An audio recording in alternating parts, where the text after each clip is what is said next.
Bonjour Dominique Rimbourg. Bonjour, Monsieur Huguenot. Vous êtes le fils aîné de Jeanne et d'André Rimbourg, qu'on connaît bien sûr beaucoup plus sous le nom de Bourvil. Fils aîné, c'est-à-dire que vous avez un frère qui s'appelle Philippe, hein, c'est ça, Voilà, c'est ça. je ne me trompe pas. Alors vous êtes né, vous, en 1950. 1950, la carrière de votre père, dans le musical notamment, elle a déjà démarré, puisqu'il y a déjà les crayons, je crois qu'ils sont déjà sortis. Ah Euh, ben, Les Crayons, c'est une chanson de 1945. C'est la chanson qui va lancer mon père, puisque ça va faire un grand succès à la radio. Et les Crayons vont lui permettre ensuite de faire toute une série de films entre 1945 et 1950, puisqu'il va tourner d'abord Pas si bête, il va tourner oui. trois autres films avec André Berthaumieux, il va tourner aussi Seul dans Paris, et donc il y a déjà beaucoup de films jusqu'en 1950. Ouais. Alors, en 1948 ou 49, il y a aussi cette chanson qui, évidemment, nous touche en Lorraine, parce qu'il chante Nénès d'Épinal. Oui, Voilà. avec à chaque fois, il répète Épinal dans les Vosges. Dans les Vosges, exactement. Il nous fait une pub d'enfer. Oui, oui, oui. Formidable. Alors, là, on est dans les années, fin des années 40, 50. 50, on peut dire que sa carrière va exploser parce il commence à tourner avec Brigitte Bardot, il va tourner avec Gabin, la fameuse traversée de Paris, en 1956.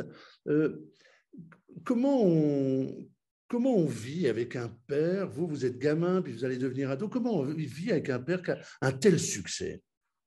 Ben, c'est-à-dire que mon père faisait le nécessaire pour qu'on ait une vie la plus habituelle possible, la plus ordinaire.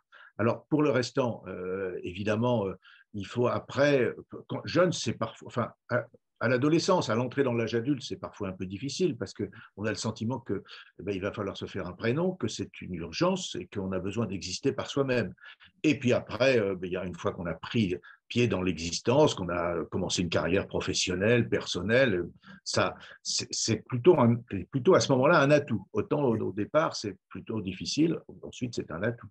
Mais au départ, vos parents vous protègent quand même. Vous mettent à l'écart des objectifs. On n'est pas en 2020 non plus, mais c'est quand même, vous êtes quand même soumis à cette pression médiatique. Oui, mais enfin, elle est entièrement gérée par mes parents. Oui, c'est ça. Ouais. Jamais ils se sont servis ni de mon frère ni de moi pour essayer d'accroître la Ouais. popularité de mon père. Mon père a Ouais. été, sur ce plan-là, il s'est toujours efforcé d'être le meilleur père possible, comme tous les pères. Alors Et, justement, Dominique, quel père il était? Eh ben, c'était un père qui était assez présent, contrairement à ce que l'on pourrait penser, parce que les tournages lui laissaient du temps, ce qui était parfois difficile, mais ça a cessé assez vite. C'était quand à la fois il tournait dans la journée et qu'il était au théâtre le soir. Là, évidemment, ça fait des journées de travail de l'ordre de 12 heures. Il était peu présent. Mais ça a cessé assez rapidement parce que les opérettes dans les années 60, il y a surtout deux. Il y a eu La Bonne Planque d'un côté au théâtre et de l'autre côté Wawa, mais il y a quand même eu moins d'opérettes que dans le début de sa carrière. Et donc, il était présent, il était attentif au travail scolaire, il était très exigeant. Mon père était un travailleur, hein, c'est-à-dire qu'il considérait que le comique était un art difficile, que ça nécessitait d'être extrêmement précis, extrêmement concentré, parce que l'effet comique doit tomber au bon moment. Et cette exigence qu'il avait pour lui, eh bien, cette exigence se reflétait aussi pour nous, puisqu'il voulait que, eh bien, on suive des études correctement et que l'on soit des enfants ordinaires qui suivent un cursus d'universitaire le plus haut possible. Mais vous allez me dire si je me trompe ou pas. Au début, avant d'être artiste, il n'avait pas voulu à un moment être instituteur ou professeur, non? Il n'y avait pas cette... Alors, il a eu une chance extraordinaire, c'est que il était issu d'un milieu de paysans cauchois. Son père a été tué, enfin non, il n'a pas été tué, pardon. Et son père a fait la guerre de 14, mais il a été tué par la grippe espagnole. Il n'a pas été tué par les opérations de guerre, c'est la grippe espagnole qui l'a tué. Sa mère s'est remariée et il était le deuxième de la famille. Mais le premier fils, qui s'appelait René, était élevé par la grand-mère. C'est donc lui qui était censé reprendre la ferme familiale. Il n'avait pas envie de reprendre la ferme familiale et son instituteur a poussé à la fois son beau-père et sa mère à lui faire suivre des études pour devenir instituteur. Oui, c'est Il ça. n'a pas supporté L'internat, il n'a pas supporté aussi ce qu'il a appelé la brutalité du directeur du collège. Et Oui. donc, il a fait accepter par ses parents de cesser. Et il est ensuite devenu un apprenti, enfin, ouvrier boulanger pour pouvoir en réalité jouer dans la fanfare. Et il avait une grande reconnaissance envers son beau-père, qui était un homme très droit et qui a toujours fait attention à ne faire aucune différence entre ses propres enfants et ses beaux-enfants. Et Oui, c'est son d'accord. beau-père qui a pris un peu sa défense pour lui permettre cette carrière atypique. Puis il a devancé l'appel et il s'est engagé dans un régiment de musiciens, une musique militaire. C'est là qu'il a rencontré beaucoup de professionnels de la musique. C'est eux qui l'ont poussé à faire des radiocrochets qu'il a gagnés.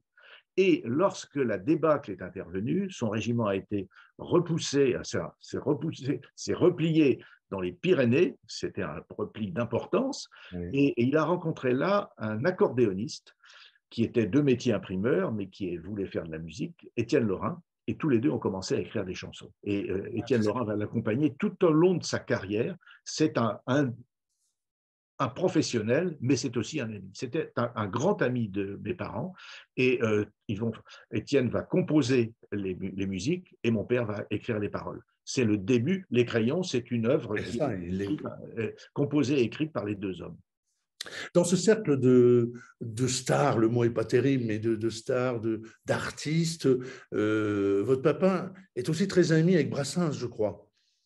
Brassens avait une maison de campagne qui n'était pas très loin de la maison de campagne de mes parents. Ah, Donc, mon père et lui se sont rencontrés et ils se sont appréciés parce que Brassens était un peu un solitaire et mon père était aussi un solitaire. mm. Mon père n'aimait pas les mondanités, il ne fréquentait pas beaucoup ses collègues de travail, que pourtant il appréciait beaucoup dans le travail. Mais une fois que c'était fini et il aimait être assez seul.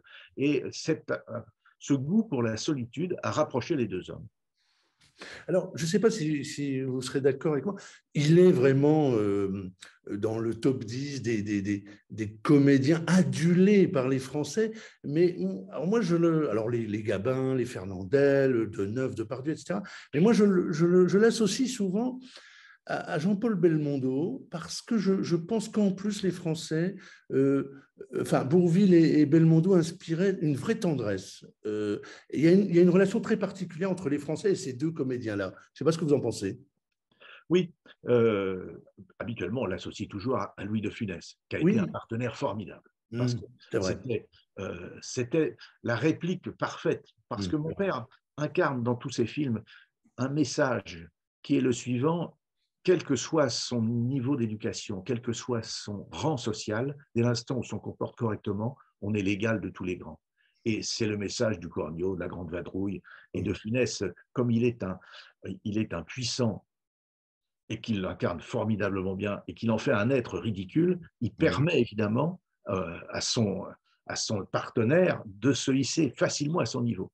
Quant à Belmondo, je crois qu'il incarne quelque chose de très profond, c'est qu'il incarne celui qui ose, qui est anticonformiste, Oui. mais qui reste très sympathique et très proche de tous. Et C'est ça. je crois que les deux hommes, André Bourvil et Jean-Paul Belmondo, pour ça, restent beaucoup dans le cœur des Français.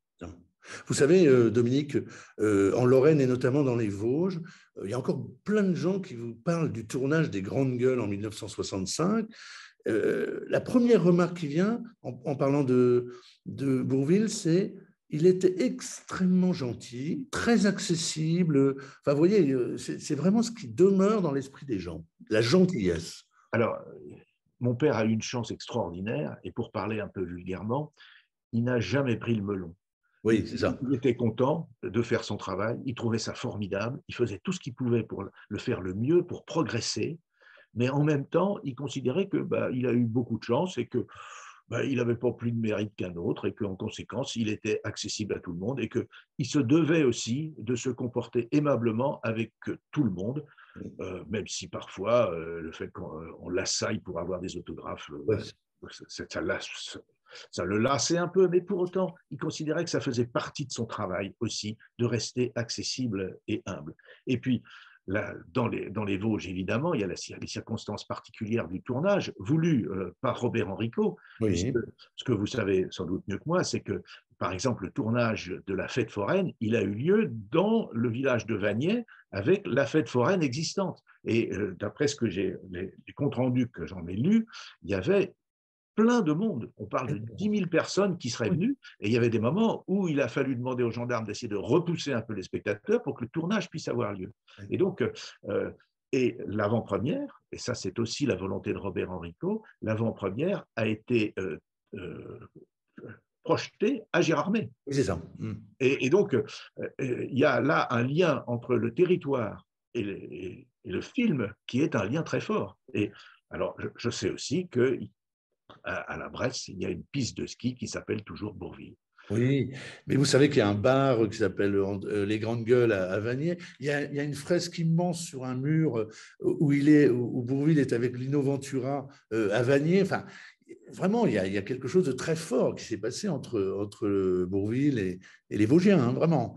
Ah oui, oui, et c'est très touchant que des années après, ce souvenir-là reste. Et euh, l'élégance de Robert Enrico dans cette démarche, mais alors joint à l'accessibilité de mon père, et puis je crois que Lino Ventura était un homme aimable aussi, je le connais moins, mais fait que eh bien, ce sont des gens qui marquent un territoire parce qu'ils savent associer les habitants du territoire à la création d'une œuvre. Est-ce que votre papa, par exemple, quand il rentrait comme ça d'un tournage des Grandes Gueules ou d'autres, est-ce qu'il vous en parlait? Est-ce Oui, que... il m'a parlé des grandes gueules Ah oui, parce qu'il y a eu un raté. Dans la scène de la bagarre avec les acolytes d'un des hommes qui veut obtenir de mon père qu'il fasse semblant, qu'il considère que cet homme est présent, qu'il le marque comme étant présent, alors qu'en réalité, il est parti à Paris faire des affaires malhonnêtes. Il fait venir 4 acolytes qui menacent de brûler la Syrie. Mon père et Ventura se battre avec les acolytes. Et finalement, à un moment donné, mon père doit recevoir un coup de bâton, mais l'acteur ou le cascadeur en face rate son coup et il touche mon père, mais fort. oui, Et du oui. coup, il a l'oreille en partie arrachée. Donc, il est revenu avec l'oreille arrachée. Et il m'avait évidemment parlé en me disant ah, il m'a raté, il m'a vraiment touché beaucoup trop. Il m'a fait vraiment mal. Ah oui, d'accord. Ah, bah, vous voyez, c'est une anecdote que je ne connais pas. Il y a le très bon livre de Jean-Pascal Voirin sur les grandes gueules qu'on signale, puisqu'on est avec lui. Un petit mot. Alors là, vous voyez, je le rapprocherai plus de Coluche, parce que Coluche avec Ciao Pantin, Bourvil avec le Cercle Rouge, ont eu très peu de rôles dramatiques, je crois même un seul pour chacun, alors ils excellaient dans ce registre. Est-ce que votre père avait des regrets là-dessus Il n'en avait pas parce qu'il y a plus de rôles dramatiques on se souvient du comique, mais il y a plus de rôles dramatiques qu'on ne le pense. Alors, il y a Ah la oui. traversée de Paris, il y a Fortuna, il y Mhm. a le Ah oui, c'est miroir à vrai. deux faces, Ouais, ouais, il y a, alors qu'est-ce qu'il y a d'autre? Il y a aussi les rôles un peu particuliers de tous les films de Mocky. oui, c'est vrai, bien Alors, sûr. qui ne sont pas dramatiques, mais où il incarne un personnage très particulier dans un univers tout aussi particulier. Il est un personnage lumineux dans les films très noirs de Mocky. Il est le seul être qui a, qui, qui a une espèce de lumière intérieure. C'est Mm. particulièrement vrai dans le rôle de paroissien, où il incarne un voleur qui est un pilleur de troncs, qui est mystique et qui pense avoir reçu de Dieu le message selon lequel sa vocation, c'est de piller dans les troncs et de continuer à prier et adorer Dieu, mais de prier, de voler honnêtement en laissant la moitié de la recette dans le tronc de façon à ce que l'Église puisse continuer à vivre. Donc, il a une palette de personnages, y compris des personnages tout à fait dramatiques. L'Arbre de Noël est un film aussi dramatique sur ce petit garçon qui va mourir. Et c'était sans doute d'autant plus dramatique pour mon père que lui-même était malade et qu'il savait que c'était un cancer et un cancer sérieux. Le regret de mon père, c'est pas celui-là. Le regret de mon père, c'est qu'il voulait aussi, il aurait voulu faire une carrière américaine parce qu'il pensait que le cinéma américain aurait été un débouché pour lui intéressant et que ça aurait été une espèce de point d'orgue, d'accomplissement de son D'accord. parcours professionnel, mais la maladie l'a empêché. D'accord. Et d'ailleurs, juste un mot sur Jean-Pierre Mocky, parce que c'est un autre lien avec la Lorraine. Je crois que Bourvil devait tourner dans l'Albatros. Il décède peu de temps avant. Il devait tourner avec Jane Fonda dans l'Albatros, qui est tourné à Sarreguemines, finalement. Enfin, j'ai lu ça une fois dans une interview. Vous avez peut-être plus de précisions là-dessus. Je n'ai pas beaucoup de précisions. Je sais que j'ai vu l'Albatros. L'Albatros est dédié à mon père, d'ailleurs, parce Ah, que c'est ça. Voilà. D'accord. Jean-Pierre Mocky, parce que mon père avait accepté de travailler pour Jean-Pierre Mocky, qui était un cinéaste atypique. Mm. Et puis en plus, il avait accepté de travailler sans percevoir de cachet, en ayant simplement une participation à la recette, ce qui a Mm. permis à Mocky de faire le film dans des conditions alors qu'il n'avait pas beaucoup d'argent. Oui, oui. Et le regret aussi, c'est qu'il était prévu de faire La Folie des Grandeurs, avec à nouveau le trio, reconstituer le trio, Gérard Houry, metteur en scène, et Louis de Funès et André Bourvil. De Funès et Bourvil, oui, tout à fait. Un mot sur vous, Dominique. Vous êtes avocat à Nantes, vous avez été député, encore il n'y a pas très longtemps, vous étiez président de la commission des lois à l'Assemblée nationale. Votre frère, je crois, alors on vous voit là tous les deux, hein. Là Oui, c'est vous et là c'est Philippe, hein, c'est ça, je me voilà, c'est trompe ça, c'est ça. pas. Et votre frère Philippe, donc lui, je crois, est professeur à la Sorbonne, Il est prof à la Sorbonne en économie. en économie, c'est ça. Vous n'êtes pas dans les milieux du tout artistiques. On pense au fils de Delon qui a fait le même métier que son père. On pense à d'autres. Olivier de Funès a tenté aussi à un moment. Vous, ça a été vraiment non? Votre papa vous a découragé? Comment ça s'est... Ah oui, il nous a découragés complètement. Il Ah, nous a ok. dit ne faites jamais ce métier-là. Ah oui, d'accord. Ne Ok. faites jamais ce métier-là parce que la chance ne peut pas passer deux fois de suite. Hmm. Si moi j'ai eu de la chance, Hmm. il n'est pas du tout certain que vous en ayez. Et vous aurez en plus la difficulté de vous faire un prénom après que moi je me sois fait un nom. Et Oui. donc, vous n'y arriverez jamais. Et en plus, c'est un métier dans lequel il y a tellement d'appelés et si peu d'élus, Oui. alors qu'il y a des gens de qualité, mais qui n'ont pas le petit coup de chance qui va leur permettre de faire valoir cette qualité. Donc, ne prenez pas le risque d'avoir une vie entière de frustration. Essayez donc de faire autre chose. Oui. Alors vous, j'en terminerai là, Dominique. Vous avez donc été député, vous avez été élu aussi dans la région de Nantes, président de la commission des lois, je le disais, et vous êtes un homme engagé. Vous avez été aussi responsable du Parti socialiste en Loire-Atlantique, je crois, hein. Oui. Est-ce que c'était un engagement personnel ou est-ce que c'était un engagement familial? Est-ce que votre papa était, lui, est-ce qu'il prenait parti? C'est pas une époque où les artistes se prononçaient trop, je crois, hein. Alors, mon père ne voulait absolument pas se prononcer. Il considérait que lui, il était artiste et qu'il faisait son métier et qu'il n'avait pas à donner d'avis sur des choses qu'il ne connaissait pas plus que les autres. Hmm. Et je crois que c'est une position que je trouve très respectable. Ne pas se servir de son statut pour essayer d'influencer l'opinion publique alors qu'on n'a pas une voix qui pèse plus que les autres. Et Hmm. donc, alors moi j'ai vécu ma vie, je n'ai pas eu l'occasion de discuter beaucoup de ces questions-là avec mon père parce que j'avais 20 ans quand il est mort, mais il a été malade pendant 3 ans. Donc entre ma 17e année et ma 20e année, c'était un homme malade qui luttait contre la maladie avec beaucoup de courage, qui a voulu toujours travailler jusqu'au bout parce qu'il pensait que le travail, c'est ce qui pouvait le sauver, lui faire échapper à la mort. Malheureusement, ça ne s'est pas fait. Donc, ce sont deux choses qui sont un peu différentes, mais mon père avait une sensibilité. Il était il traitait tout le monde de façon égale, quels Hmm. que soient les gens qui s'adressaient à lui. Et il avait beaucoup de respect pour les gens qui travaillaient et Hmm. qui, quel que soit le travail, il considérait que l'on soit affecté à l'entretien ou que l'on soit le PDG de la société, celui qui faisait correctement son travail, eh bien, c'était un homme respectable. Vraiment. Mais il laisse vraiment cette image-là. Euh, Juste une petite dernière question. À l'Assemblée nationale ou dans les réunions de la commission des lois, on vous donnait parfois du Monsieur Bourvil ou pas? Très rarement. Non, c'est ça. Très rarement. Et pendant toute une période, moi, j'ai essayé de mener une carrière sans trop mélanger Oui, les bien deux sûr. images parce que ça brouille les choses. Et puis, je ne trouvais pas ça très honnête d'essayer de se faire valoir à partir de la circonstance qu'on est le fils d'un homme célèbre, alors que il faut plutôt se faire valoir à partir de ce que l'on fait et du travail que l'on réalise. Un très grand merci à vous, Dominique Rimbourg. C'était un vrai, vrai plaisir d'être avec vous.